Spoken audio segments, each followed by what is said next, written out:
Well, kia mana, welcome back to AM. It is 5 minutes away from 9 o'clock. Lovely to have you with us this morning. Our next guest, he is a prolific writer of New Zealand history, and believe this, he has just published his 65th book. Here it is. It is called Those Who Have Courage, and it's the first book to bring together the story of New Zealand's mounted and armoured forces together, and it covers 160 years of history. Matthew Wright joins us now from Wellington. Thank you so much, Matthew. This is a huge, chunky book, and I cannot believe that this is your 65th book. Do you just constantly write? How do you write 65 books?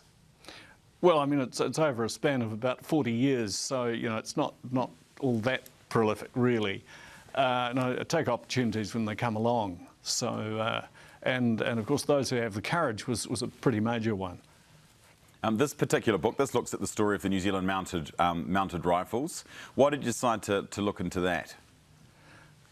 Well, it came up, it was a project that was set up to produce that particular history, and they approached me to write that for them. So, you know, it was done in a fairly structured way. And it's something that has interested me anyway, because, I mean, we're talking about people, we're talking about a history of New Zealand, and how does everything interrelate in the history of New Zealand? Where, for example, you know, did the mounted and armoured forces fit through the history of New Zealand? So that was my interest in that area, and of course I've done plenty of military history, so it all came together in this title. You discovered a few new things as well, particularly about the mounted rifles at Gallipoli. Yes, well that was interesting. I was able to get precise participation and casualty figures, which is something that's eluded historians in specific for some time.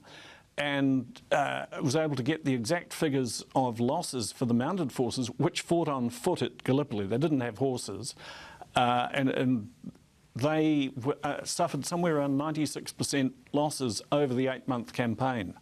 Now, obviously, they get made up with reinforcements and that, so they're not like, you know, 9 out of 10 lost on the field in one go. But it was still a tremendous tragedy, and it was a huge loss. And you can imagine the human impact back here in New Zealand on the families and all those involved. Yes, so the casualties that were at Gallipoli for the mounted rifles are way higher than anyone had thought previously. Yeah, they were about 30% higher than the infantry received. And I looked in the book, I looked and explored exactly why that happened and how it happened.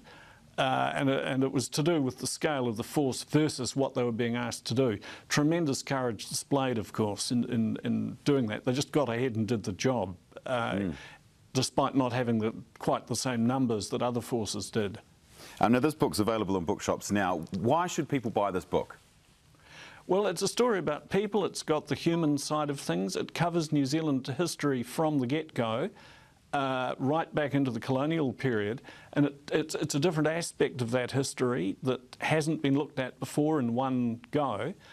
I put a huge amount of research into it. I looked through hundreds and hundreds of files in Archives New Zealand, and there's a huge human side of it that sort of covers right up to the present day. There's interview material, there is personal reminiscence, there are stories from the various conflicts that we've been through.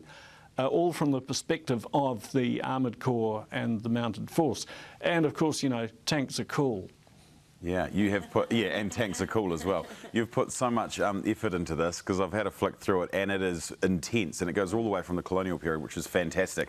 Thank you very much for joining us, Matthew, and good on you for doing that. That is author and historian Matthew Wright. And we've got 2 copies of the Matthew's book to give away. To go into the draw, please email your name, your postal details, plus the name of the book, Those Who Have Courage, to competition@amshow.co.nz. We'll announce the winner on tomorrow's show.